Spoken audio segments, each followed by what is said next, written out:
Hey everyone, it's me, Aaron, and welcome to another episode of Comic Class. Now today's episode is truly a massive event because today we are talking about Detective Comics number 1000. This is one of the biggest releases in comic book history. It is a monumental occasion that has only been reached by one other superhero comic, so it's kind of a big deal. So you might be wondering why we didn't talk about last week when the book actually came out. Well, there's actually a very good reason for that. Because I hate DC Comics. I'm totally just kidding with you guys. That's not the reason why. I just know there's a couple of people out there who think that, so I just kind of wanted to see how many "I knew it" popped up in the comments down below. No, the actual reason why we did not talk about this last week when the book came out is because last Wednesday, I was leaving town to go to PAX East in Boston, one of the biggest video gaming conventions in the entire country, and it was a lovely time. And if you want to know more about my trip up to Boston and the games that I played at PAX, then head on over to Thorgy's Arcade, our brand new gaming channel, in which I'm going to make a video this weekend talking about all the games that I got a chance to get my hands on. But that's the reason why we did not talk about Detective Comics last week. It was just one of the worst time trips I have ever had to take. So I apologize to everyone who wanted to see that video last week, but you're going to see it today, and I'm even going to make it up to you guys by having 2 episodes of Comic Class this week. In fact, if you're a member of our Patreon, you're going to get a secret 3rd episode of Comic Class this weekend. Shh, don't tell anybody. So I hope that those extra episodes of Comic Class make it up to you guys. However, there is one other thing that I need to bring up, and it also has to do with PAX. You see, there is something that I encountered at PAX that I got to bring back home with me. The plague. That's right, con crud, PAX pox, whatever you want to call it, I got it. Watery eyes, runny nose, sore throat, upset stomach, the whole shebang. I got it all, baby. That's right, I am incredibly under the weather, and as you can probably also tell, very doped up on Dayquil right now, so I'm going to be a little bit loopy in today's video. So if my throat is incredibly sore and it's very raspy in this video, then I apologize to you guys. And I know I probably should have waited a couple extra days until I was feeling better to make this video, but you guys already had to wait a week for this video to go up. I did not want to make you guys have to wait even more, especially when there are so many other big books out there to talk about. So I want you guys to enjoy today's video. Let me know what you thought of Detective Comics in the comments down below, but let's get into it. Let's go ahead and begin to dive into Detective Comics number 1000. Now, just like Action Comics number 1000, this book is a collection of short stories, all basically meant to capture the spirit of the protagonist of this series. It's just several different stories that are meant to show different sides to Batman, all from various other writers out there, each with their own kind of take and perspective on the character. And again, just like with Action Comics number 1000, I think that is indeed the best approach to doing an issue number 1000. There is no one single story out there that is big enough to encapsulate the importance of 1000 issues, but you have several different artists and writers coming on board in order to just share their feelings about this character and try and cover as much ground as they possibly can. Yeah, I think that's the smartest approach to this. And if you watched our video in which I talked about Action Comics number 1000, I thought that worked wonderfully. I thought that was an amazing tribute to Superman. So does this issue work as well? Honestly, not as well. I did still really like this, but there's a few bumps in the road. However, it had a very strong start. The first story in here is all about Batman's longest case, and it is written by Scott Snyder and drawn by Greg Capullo, the two guys who really kind of carried the entire New 52 on their back by having one of the best received Batman series of all time.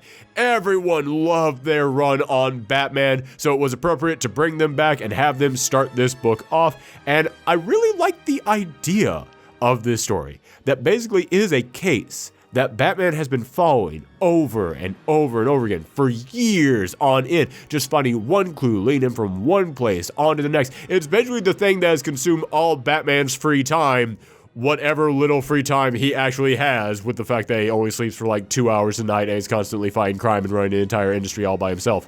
If you guys have watched an episode of this show before in which I talked about Scott Snyder's Batman, you know I'm the one guy out there who wasn't really a fan of Scott Snyder's Batman. I understand why everyone else out there loved this series, but it just really wasn't for me. And one of the things that I didn't really enjoy about Scott Snyder's run on Batman was the fact that he just kind of made Batman the human Deus Ex Machina machine.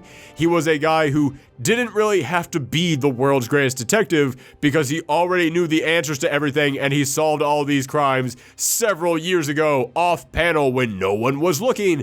And yeah, that stuff always kind of bugged me, but here we actually got to see him doing some detective work. Granted, every now and again, he would whip out some information that I would be like, okay, even if you are the world's greatest detective, it's insane that you would make that leap.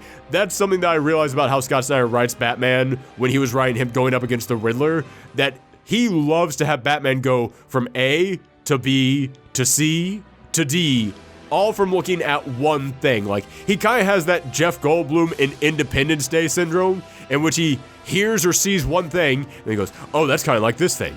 Which is kind of like this thing, which is kind of like this thing, which is kind of like this thing, and that's clearly what the answer is. And it's like, no one in their right mind would make that leap. No, why on earth do you think that's the answer? And then that would turn out to be the answer? And that always kind of bugged me about how he would have Batman be a detective in that sense.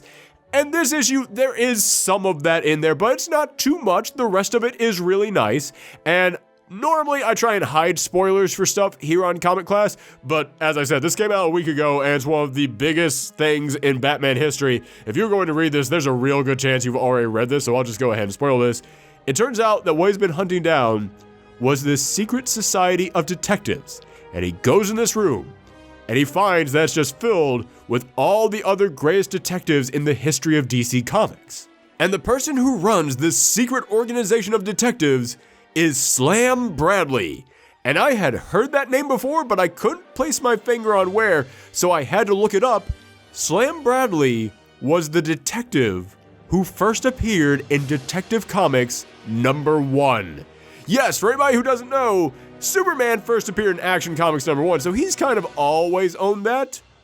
But Batman first appeared in Detective Comics #27. He was not there at the very beginning of that book. He came in very shortly after it began, but the first couple issues of that did not focus on Batman. So Slam Bradley is the actual detective that Detective Comics was named after. And after I looked that up, and after I realized that's who this guy was, and they brought that guy out of retirement for Detective Comics #1000, and they said, yeah, he's been there in secret the whole time, leading all the detectives in the DC Universe. I can't lie, I got a little bit choked up. I thought that's one of the most loving tributes to a character I've ever read. And I'm getting very emotional over this. As a character, I just realized who they were about 5 minutes ago. That is actually genius. Listen, as I said, I have a couple problems with Scott Snyder's run Batman, but when he's good, he is great. And it's revealed that this secret organization of detectives, they study mysteries that have been around for centuries. They're the mysteries and cold cases that no one has ever solved in the entire existence of time. And Batman at the end starts looking through the files and he just gets this look on his face of, oh wow. Like, just his mind is blown by the possibilities of what is in front of him, and Slam Bradley is making this speech all about the importance of being a detective and what a truly good mystery means to someone. And that's the stuff that Scott Snyder does incredibly well in his superhero books. When Scott Snyder goes out there and he really embraces that whole feeling of wonder, that feeling of, yes, isn't this amazing being a superhero? Isn't this the stuff that we love about them? Yeah, man, he is great at that stuff. And that's exactly how this story ended. So yeah, this was an amazing beginning to this book. The next story was by Kevin Smith and Jim Lee and focuses on Bruce Wayne going undercover as Matches Malone, which I actually really like that they decided to pull that obscure bit of Batman history out, that Batman has this persona that he uses whenever he has to go undercover in the shadier parts of Gotham's underworld. I love that they recognize that and they decided to bring that part of Batman history into this book. But the entire story is Bruce Wayne going to this shady underworld dealer, and he's the guy who collects all the stuff that gets left behind from Gotham crime scenes. Anytime something goes missing from the GCPD's evidence locker, he's the guy who gets his hands on. So he basically sells these very dangerous weapons to big-time collectors out there, and he's looking at all these weapons that he's had to go up against throughout his history, but he's there for one specific item. It's the gun that killed his parents. And he decides to buy this gun that killed his parents. He takes it back to the Batcave, and Alfred is like, that's really messed up even for you. And I'm glad that Alfred said that, because I was thinking literally the exact same things. Like, okay, that's all right. I can understand him wanting to get that thing off the streets, but man, are you going to like hang that up next to the giant penny? I don't know how I feel about that. But no, what he wanted to do was he wanted to melt that thing down and turn it into a piece of armor that he could wear on his chest. And throughout this entire story, it's been cutting back and forth between him looking through this dealer's supply of weapons and back to Batman being attacked by his entire rogues gallery. And I didn't even realize this until about halfway through, but every member of his rogues gallery was attacking him in the same one spot. They were all attacking him in the big Batman shield, in that big bat symbol on his chest. They were all attacking him there, and there was always this little piece of armor that was guarding him right there. And Batman said, I'm going to take this and turn it into something good. I'm going to take something that broke my heart and now use it to save my heart. And he's revealing that the thing that has saved his life time and time again, the one piece of armor they put right over that spot that everyone is attacking, was made from the metal that was in the gun that killed his parents. And I actually think that's kind of, I don't want to say sweet, that seems like a very weird word to use for this, but it was a very emotional story. It was a story that made you go, wow, yeah, this thing has now kind of come full circle. And the thing that started Batman's quest is now there in a completely transformed sense, now actually saving his life to let him continue this journey. Again, if I was not sick, I'd probably be able to put this into way better words right now, but yeah, it was another one of those stories that, in a very weird way, did put a big smile on my face. It's hard to say that the story of a man using the gun that killed his parents to save his own life put a smile on your face. That sounds incredibly morbid, but the way that they're able to capture it in this story, it worked. They absolutely nailed that. Kevin Smith is another one of those writers out there that I'm always kind of back and forth on, but when I'm forth on him, man, I really appreciate the stuff that he does, and I thought that this was one of the better short stories that he's ever written about a comic book character. Next is The Legend of Newt Brody. Now, this was written by Paul Dini, and Paul Dini has a long history with Batman. He wrote for the Arkham games, which a lot of people consider to be probably some of the best superhero video games out there. He worked on the Batman the Animated Series, which many people consider to be one of the best Batman things, period, out there. So this is a guy who knows Batman, and he was paired up with Dustin Nguyen, and Dustin Nguyen typically watercolors all of his work, but he didn't do that here. And if you had not told me this was Dustin Nguyen, I would not have recognized that that's who this was. Not saying it looks bad, it still looks great. Everything by this artist looks amazing. However, it looks so different from his watercolor stuff. And it's amazing to me that there is somebody out there that talented who can capture that many different looks. I think that he definitely deserves applause for all the different styles that he's able to capture. But that's just me gushing over artists all over again. Let's get into the actual story. Now, this is all about the henchmen who work underneath the supervillains in Gotham City, but it's about Newt Brody, who is the worst henchman in Gotham. And as soon as I read that's what the concept of this story was, I was all in. I was automatically in love with this. And apparently Newt Brody has passed away, so they're going around and they're interviewing all the other people who he has henched for before, and they're revealing how many times he kind of accidentally helped Batman save the day. Because there would be so many times during a caper in which he would just screw up and basically just give Batman the win. And I thought it was just really charming. That is the best way to describe this story. It is just an insanely charming idea with lovely, charming execution. But at the end of this, it's revealed Newt Brody is not actually a real person. Newt Brody is a fake alias that many members of the Bat family have used to go undercover in order to infiltrate some of the supervillain gangs out there So it wasn't that Newt Brody basically saved the day by being an idiot.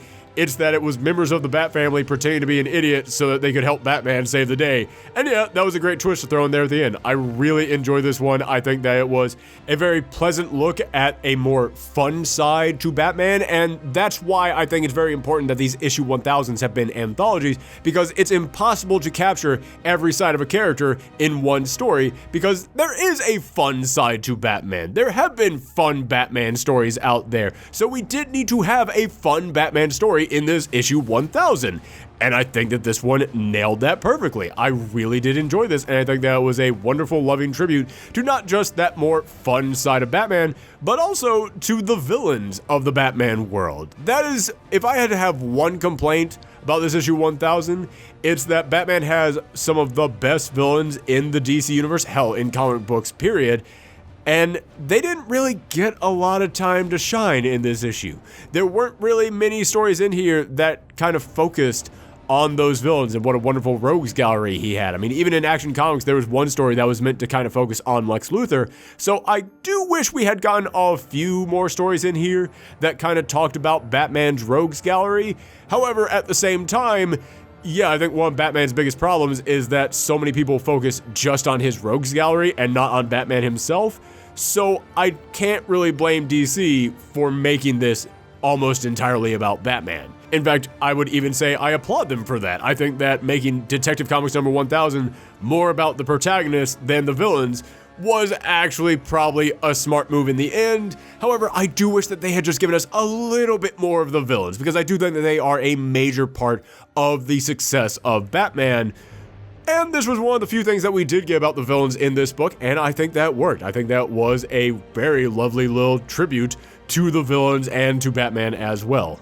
Now, next up was the Batman's design, and this one had an all-star cast working on this thing, because it had Warren Ellis writing it, and Warren Ellis is one of the biggest names out there when it comes to writing gruff, grizzled characters, and then it had Becky Cloonan, who I think is one of the best artists working today drawing this book, and then it also had Jordi Belair on the colors, and Jordi Belair has won awards for her colors. I will admit, I'm really bad at remembering the names of colors, but Jordi Belair is one of the few colorists whose names I've actually remembered because she's just that darn good. So yes, this story looks amazing, but I'll be real with you guys.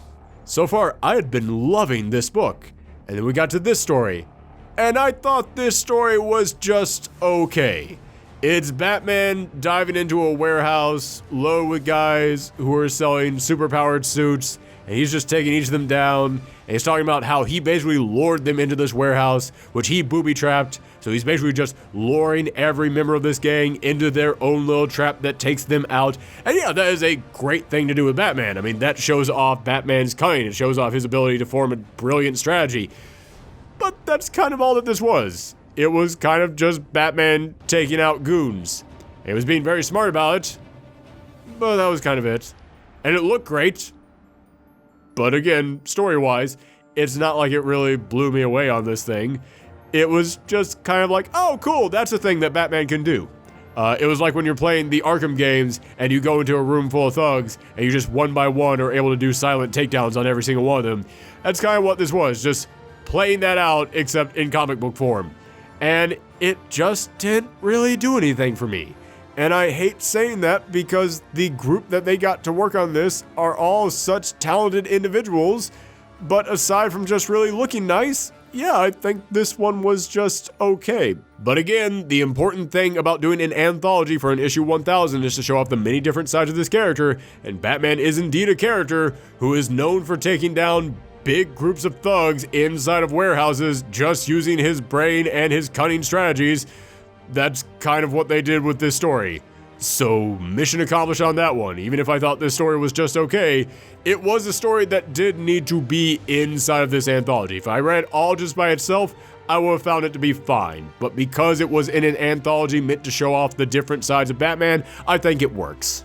Next up is Return to Crime Alley, and this one was written by Denny O'Neil, and I am amazed they got Denny O'Neil on this because I can't even remember the last thing that he wrote, but he is one of the most famous Batman writers of all time. Many people even say that he and Neil Adams helped to re-energize Batman because for a while during the Silver Age, Batman was kind of a jokier character. We're all familiar with the Adam West show, but that was actually based on kind of the tone of a lot of DC Comics at the time, and Denny O'Neil and Neil Adams, they were the guys who really brought Batman back, made him more of a noir character. So I am so happy that he got to work on issue number 1000, and I think that he actually turned in a very good story. It is a story that absolutely captures a side of Batman, and as I said, issue number 1000 being an anthology, every single story is supposed to capture a different side of Batman, but this was such an odd story to have in here for a couple of reasons. Not bad. I want to make that clear.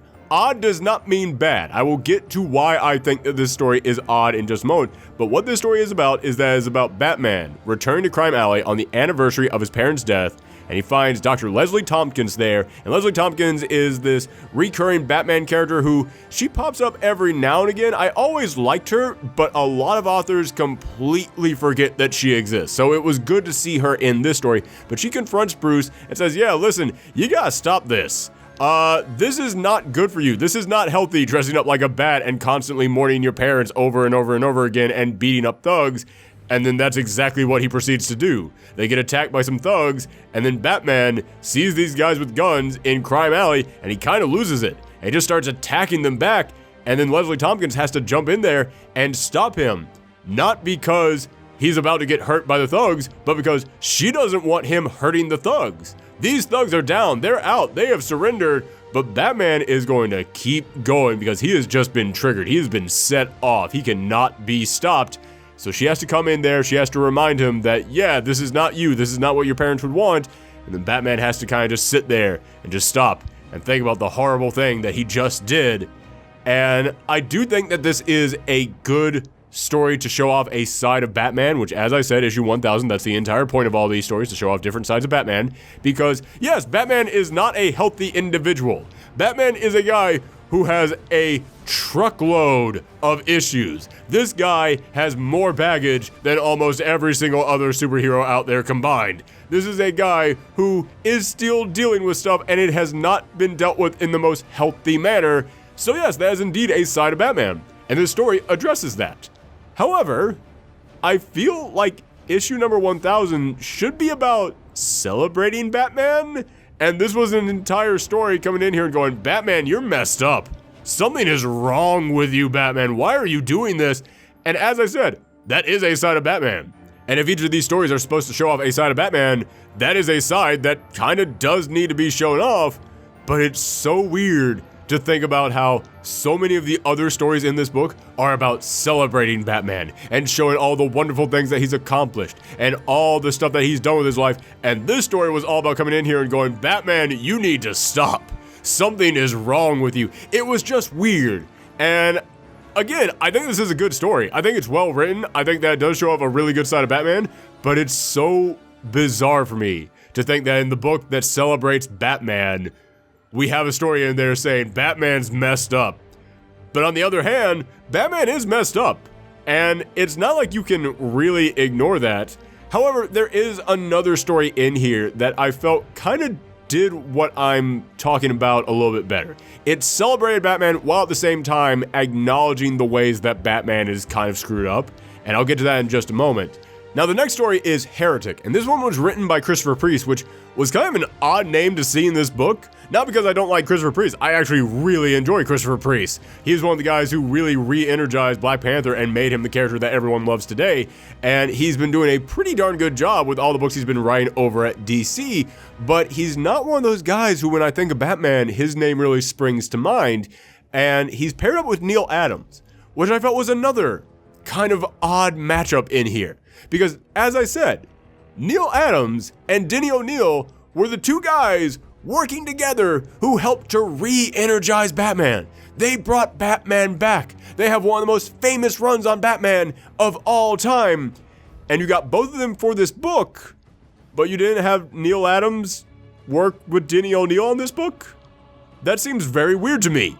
that you would have both these guys working on the same book that is meant to celebrate Batman, but you didn't have the two guys who together helped re-energize Batman come together again. Maybe something happened behind the scenes. Maybe there is some history there that I just don't know. It could be entirely possible that Denny O'Neil and Neil Adams had a complete fallout and they never want to work with each other ever again, in which case, hey, that's understandable why they couldn't get those guys to work with each other again. But what the story of Heretic is that it's Batman investigating a case, and he finds a murdered body, but he traces it back to the League of Assassins, and he finds out that the person who was murdered was a member of the League of Assassins, but he ended up leaving the League of Assassins because he was inspired by Bruce Wayne. And it's a good idea. It is a good idea for a story because it's like, okay, it shows the impact that Bruce Wayne can make on other people. It inspired someone out there to turn their life around and to not end up becoming a criminal with the League of Assassins. That's a good story. But man, this story just kind of jumps all over the place, and there's a reason for that. It's because it's written by Christopher Priest. And Christopher Priest has this thing that he does where he likes to shoot pages as if they're scenes, or more accurately, as if they're acts in a play, where every single act he'll put in there like the title of the act, and they'll have like this little tiny bit of a story contained all within there. And that's good for an entire issue, but he only had about 5-6 pages to tell this story.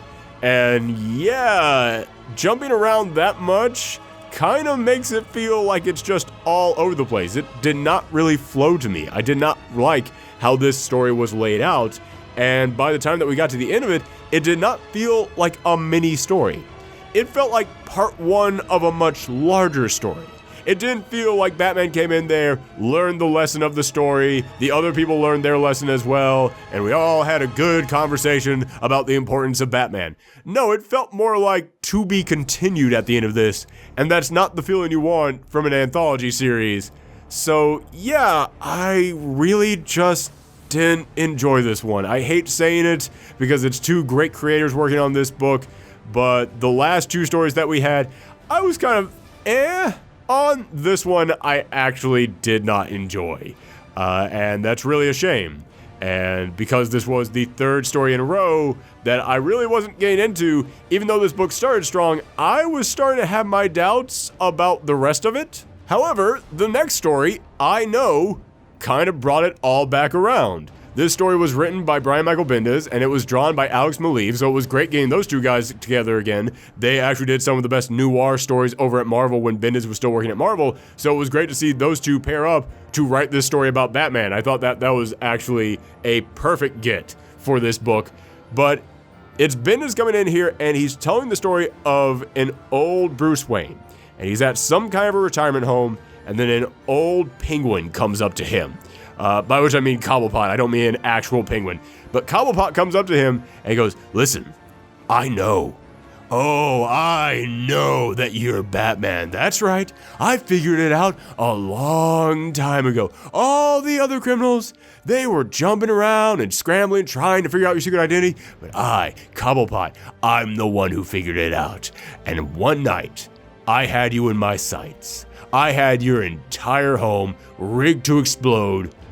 But I decided not to do it because I realized if I aimed and I missed and you survived, then Batman would lose Bruce Wayne. He would lose that little bit of humanity that he still has left, and then Batman would just become a monster. So you see, I saved you that night by deciding not to kill you. In fact, I saved all of Gotham by not turning you into the monster that you could have become if I had decided to try and kill you that night." And it is this very weird, narcissistic, yes, I'm the most important person in the room kind of rambling, but that's exactly the kind of rambling that the Penguin delivers. So I think Bendis actually really got inside his head. Granted, it's a Bendis story, so there's a lot of repetitive dialogue in here. You constantly have Penguin going on about, nah, that little like penguin squawk that he does. But I didn't mind it that much. I've seen way worse Bendis repetitive writing. But yeah, I actually kind of enjoyed this concept. I did think that in the story, the Penguin figured out his secret identity way too quickly. But again, these are short stories. You don't have time to build up a long, overarching plot. You have to get your message out there quick.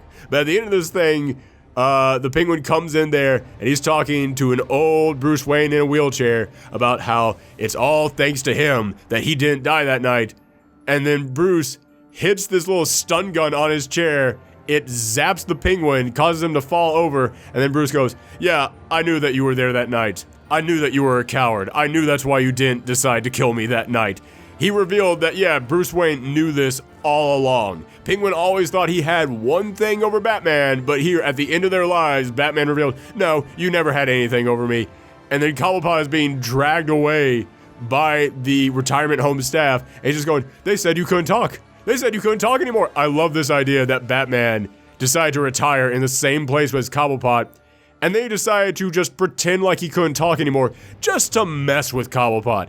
I actually really enjoyed that. Next up is The Last Crime in Gotham, and this one was written by Jeff Johns and is being drawn by Kelly Jones, which I was so happy to see Kelly Jones on this book. Kelly Jones has always been one of my favorite, like, noir, supernatural artists working over at DC, so it was great to have him working on this Batman book. And Jeff Johns, you know me, I love Jeff Johns. So of course I was looking forward to this story, although I will admit, when this story began, it starts with several panels just laid out in a row of just one action being captured in each panel, and they're all in this square formation. And I just went, oh, this is the Tom King one. I looked at that and I just instantly said, oh, obviously from the way this page is laid out, this has to be the Tom King story. But we will get to Tom King in just a moment. So this is a story set in the future in which Batman is still Bruce Wayne, but he's now married to Selina Kyle, and Damian is still Robin, but they also now have a daughter who is going out there on patrol with him each night, and they even have a dog. Ace is even going out there on patrol with him every single night, but they're talking about how in the future, crime in Gotham has almost completely dried up. But then they find one crime scene in which 12 people were murdered, and then Batman is able to deduce with his family that the murderer was the Joker's son, but the Joker's son killed himself basically because he said, yeah, listen, I know that I'm dying just like my dad died from these chemicals, and that's it for me. I don't really have anything else left to do in life. So this is it. The last crime in Gotham, committed by me. And so the Joker's son just takes himself out along with 11 other criminals, and then Batman looks at it and goes, all right, I guess that's it. I guess we're finally done. And you see him pulling the plug on the bat signal and just turn it off, and the clouds dissipate in the sky, and it is a gorgeous shot. But then that image of the clouds dissipating just fades away, and it turns into a candle on a birthday cake. And then you see the young Bruce Wayne sitting there all alone in the Batcave with Alfred saying, make a wish, Master Wayne. And you can tell that was his wish, to just have a family and for crime to finally come to an end in Gotham. That was all just happening in his head. And I mentioned a moment ago that with the Denny O'Neil one, it was kind of weird that we acknowledged how messed up Bruce Wayne is in this anthology, but in a way that was very clearly saying, no, no, no, shame on you, Bruce Wayne. This is really wrong. Batman is messed up, everybody. We really need to talk about how messed up Batman is. But I felt like this story, at the same time, celebrated Batman. It talked about the possible future of Batman. It talked about his possible legacy. It talked about the possible impact that he could have. But then at the end, it showed, yeah, that hasn't happened. At least not yet. And at the moment, Batman is still all alone. The only person he has is Alfred. And this is what he would like more than anything. But you know he can't have it. So I felt like this story was able to balance those two. It was able to celebrate Batman, but at the same time, also talk about Batman kind of having a lot of problems. Next up is The Precedent, written by James Tynion IV. And James Tynion IV, I've mentioned this guy a lot of times, but he is actually one of my favorite writers working over at DC. And I think that he's actually one of the best writers to tackle Batman in recent memory. So I'm really happy that he got to tell a story in this book. But I'm even happier that he didn't just make it another Batman story. Because as I mentioned earlier, it felt kind of odd to me that with Batman having so many amazing villains that none of them really got that much of a spotlight in this book. It felt like the villains have always been a huge part of Batman, but in this book, all we really got was that Penguin story written by Bendis. Which, as I said, I like that one. But I would have liked a little bit more than just that. I would have liked a few more stories in here really talking about his rogues gallery. I mean, I don't want to come in here and just go, well, why didn't they just do this? But I keep thinking about that old Batman the Animated Series episode in which it was all the criminals at a bar just talking about their run-ins with Batman. I just thought, something like that. Something to just show off every single one of the villains. Just something along those lines, but we didn't really get anything like that. However, the villains are not the only big part of Batman's life. There's also, on the other side, the Bat family, all of his supporting characters. And this story came in here and decided to tell the story of when Batman decided to allow Dick Grayson to become Robin. Not of what happened to Dick Grayson to cause him to get adopted by Bruce Wayne, not about him actually being Robin. No, this was a story about the conversation that Bruce Wayne had with Alfred about this idea of Dick Grayson, this kid, becoming a hero just like Batman, going out there and being a vigilante in the middle of the night. And I think that this was a brilliant story to tell. This was a conversation that has never really been brought up that much in the comics, at least not in recent history. And I think that it was wonderful to kind of give this conversation to the audience, because it's a conversation that really does celebrate not just Batman and what he's done for Gotham, but also what Dick Grayson would go on to do. The impact that Dick Grayson would have on everyone around him. And it does show basically Dick Grayson's entire life. In fact, I would have liked to have gotten a little bit more of that, because you do see like him becoming Robin, you do see him with the Titans, you do see him as Nightwing, but I felt like they could have given us a few more moments in his life. But what we got in there was great, and the conversation that they had was fantastic. It had so much heart to it. That's one of the great things about James Tynion. He is able to inject so much heart into the Bat family. So I think it was very appropriate for his story to be all about the Bat family. Also, I think it's totally worth pointing out that this story only got 5 pages in this book, and the last page is really just a splash page with no dialogue. So you only get 4 pages of dialogue in here, and yet it has some of the best dialogue, some of the best storytelling, some of the best character interactions of any of the other stories in here. So again, I really do have to applaud this. This was easily my favorite story in the entire issue. Now, next up is Batman's Greatest Case, and this one is written by Tom King, the current writer on Batman. And if you follow the comic book community, then you know people are kind of hot and cold on Tom King. They either absolutely love him or they really dislike him. I tend to really like his stuff, except for his Batman stuff.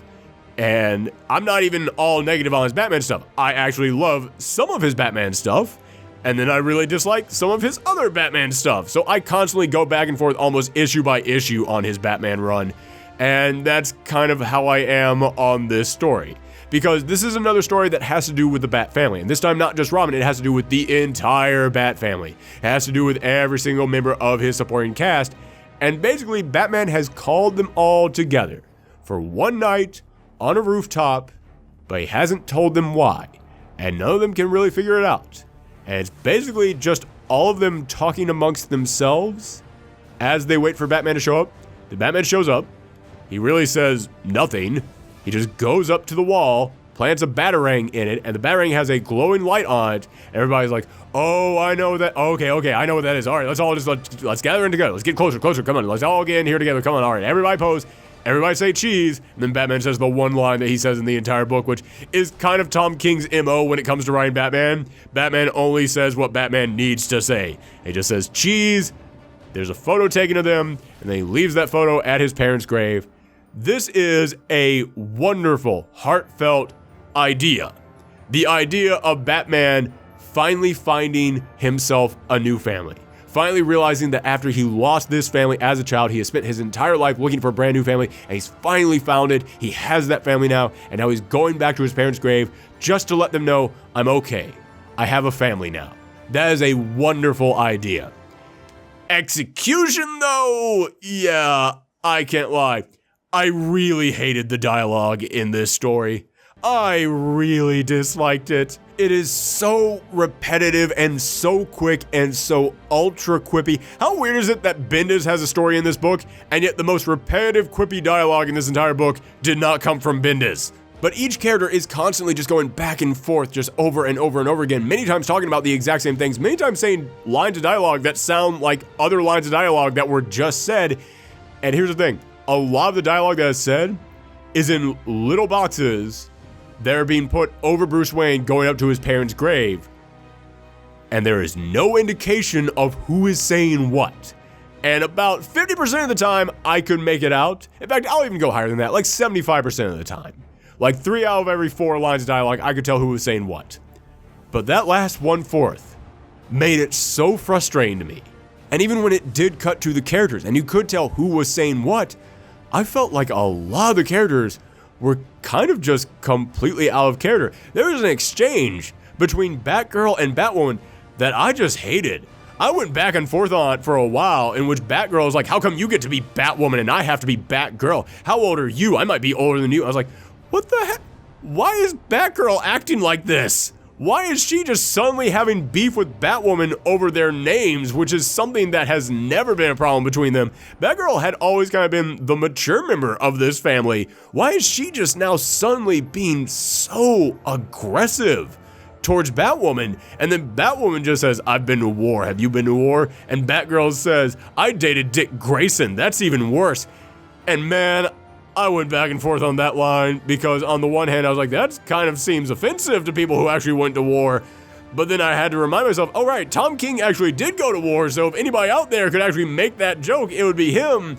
But Batgirl hasn't been to war, so that is kind of upsetting for her to make that joke.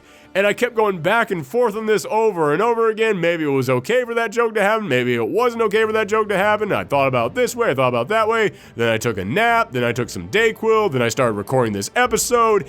And now my decision on this is that I don't know if it is okay or not for him to make that joke. But what I do know is that that was a really bad line for Batgirl to make. It was just so out of character for her. It was just so obnoxious of her character, which is not a defining trait of that character.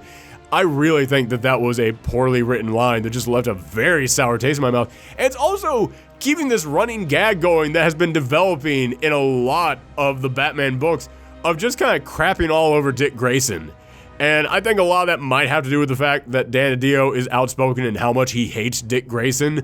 And that's really upsetting to me to think that that might be it. But listen, man, I'm all doped up on medication right now. I'm sick. I'm not going to get into weird conspiracy theories about why everybody hates Dick Grayson right now. Point is, I really just did not like the dialogue in this story. And it's really upsetting to me that you had such a brilliant idea for a story. You had, like, the perfect way to go out in this book. This was the perfect idea for a story to end this anthology. It was amazing. And man, that dialogue. That dialogue was, it was rough. But that was the end of the main issue 1000. Like, I don't really want to consider this final story in here as part of the rest of the book, because the rest of this book was all about just celebrating Batman. It was just talking about the different sides of Batman, really talking about his history and all the amazing things that he did. But this last story was just about promoting future storylines. So it kind of feels like this should be counted as something separate.